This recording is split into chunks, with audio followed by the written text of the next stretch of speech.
Hi everyone, this is Neil from writinghorses.com. Hope you're well. It is Thursday, the 17th of June, and time is 1:36 p.m. Hope you're well.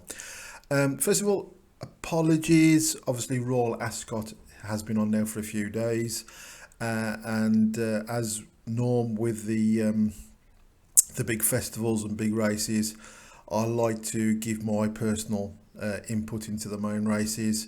Unfortunately, I've been a little bit under the weather. I had my second and final COVID jab back end of last week on Thursday, and although I've been okay, I have literally had no energy and a bit of a headache now for 3 or 4 days. 3 or 4 days.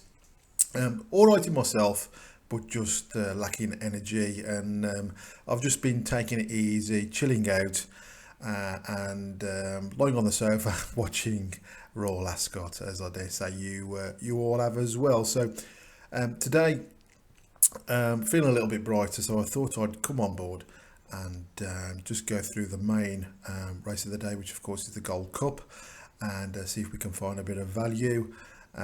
Just on my personal gut feeling and looking through the data, and hopefully that will help you in some way moving forwards. Okay, so let's get into business.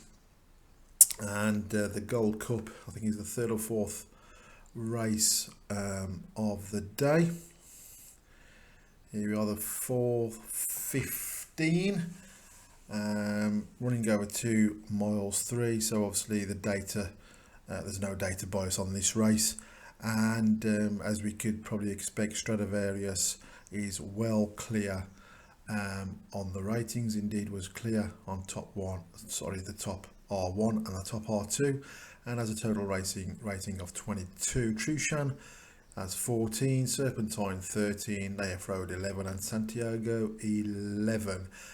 Not a lot to choose between second and 13th in the ratings, but as I say, Stradavrius is well clear on the ratings. If we look at the course and distance data, and I'm not going to babble on too much today, look at the key criteria of the ratings, we can see that Stradavrius is the only course and distance winner. In the field, we've got a few that have won over the course in the past. That's Trushan and Santiago, and Princess Zoe is a distance winner.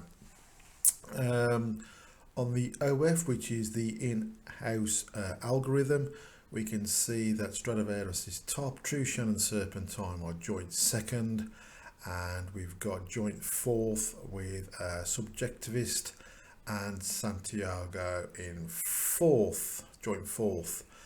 Speed, we've got Trushan first, Serpentine second, Santiago second, Subjective fourth, and Stradavrius fifth. So again, all seem to pretty much line up with these 4 or 5 runners. Power rating, which is key, and remember the power rating is a rating using all the data on our spreadsheet. So all the data is put into an order of keyness, of preference. Each key criteria is then given a score, and that gives us the power rating. And we can see Stradavrius is top with 59, 14 clear, which is quite a lump sum. Trushan second, 45, Serpentine third, Twilight Payment fourth. We'll scroll across to the lifetime stats for the horse. We can see the Stradavrius goes well at Ascot, as we're well aware. 6 wins from 9 runs, giving a 67% strike rate. 3 from 3 at the distance, 100%. And they're going on good to firm, 9 wins from 10. So as you can look, that is fantastic data. Of course, Stradavrius is now 7 years of age, has been around the block a little bit in these high class events. That data, it doesn't get, you won't see many horses with better data than that on the lifetime horse stats.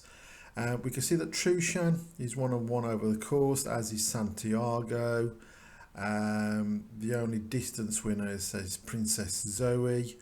Looking at the ground, we can see that Naif has won twice over 8 runs on good to firm. Spanish Mission 1 from 3. Twilight Payment 1 from 6.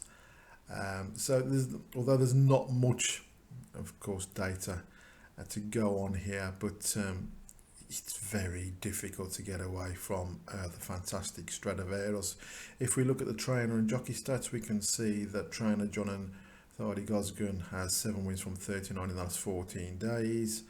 Again, a lot of these trainers are in really good form.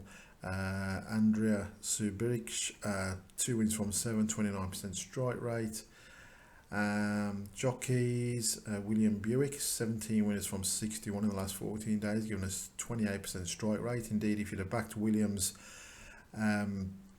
61 horses in the last 14 days, you will be showing over a £69 profit to £1 stakes to SP. So congratulations if you've done that. And the same can be said for Wayne Lorden, who has had 55 runners in the last 14 days, 55 rides, 9 of those have won. And again, if you'd have placed £1 on each of those 55 rides, you will be showing over a 100% return on investment. £58.41 to £1 stakes at SP. So again, fantastic profits there. So many of you will know that my key thing is, looking for value. The only way to win long-term horse racing is getting that edge on the bookmaker and finding value. But I'm not going to shy away from the fact here that the only one horse of interest for me. This is fantastic key data, but we all know, unfortunately, that we're not going to get good value on Stradavrius. These are the 2 main columns, and you can see that our odds suggest to get value on Stradavrius. This horse should be around 4-1, and when the odds were collated on Wednesday evening, this horse was available around 4-5. So we're not going to get value, but of course, if the horse goes and wins at 4-5, then you class that as value. But these are key columns here. Let's see if we can have a little dabble and see if we can get some sort of each way. Trushan is second on the ratings, second on the algorithm, and second on the power rating.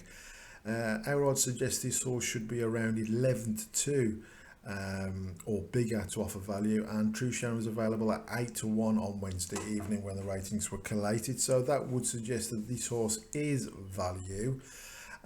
If we look a little bit more, Serpentine, third rated, second on the OF, third on the power rating. Serpentine, our odds suggest this horse should be around 7-1 and was available at 12-1. And there was a horse that come out well, although not actually on the main rating, Subjectivist, 4th on the OF, 4th on the speed, but having said that, 10th on the power rating with a poor score of 10, so we'd ignore that. Santiago, 5th on the power rating, 2nd on the speed, 4th on the OFS. Our odds suggest this horse should be around 9-1 to offer value, and was available at 12-1. I can't get away from Stradavrius, but it's not going to offer us any value at all. Trushan is a course winner, and our odds suggest for this horse to offer value, it needs to be around 11-2 or bigger. Was available at 8-1. So let's just quickly go over to Odds Checker and see what sort of prices we can get on this Gold Cup. And let's just scroll down if we can. We can see that Stradavrius has slightly drifted from the forecast price of 4-5 and is available at 11-8 with Unibet, but generally around 5-4, 6-5, 11-10. Trushan has been backed, although has slightly lately drifted. If we go back to the ratings, we can see that Trushan was available at 8 to 1, but is now 5 to 1. And he's still around the value that we suggest this horse should be. So maybe Trushan each way, but there's no getting away from Stradavrius. We're not going to obviously get value for the horse, but all things tend to point that Stradavrius will be the horse that wins this race. Of course, things are never that simple, and I wouldn't advise backing it at those odds. We're always looking for value, but that's my take on the Gold Cup. Obviously, something's got to finish second and third, and most bookmakers will be paying out on 4 places. So if you can find a bit of value, or you think you've spotted a little bit of key data that may well be positive, then the very best luck of you. But heart ruling head, I simply hope Stradavrius wins. I couldn't back it at that price, and maybe if you're looking for a bit of each way value and a good run for your money, then maybe Trushan, although we have missed the 8 to 1. Prices are currently available at 5 to 1, 11 to 2 as I speak. Maybe that's the horse to go for a little bit of value with Holly Doyle on board, and is a course winner. Whatever you're backing, enjoy your racing, try and look for that value, and the best of luck. I will speak to you very soon. Take care.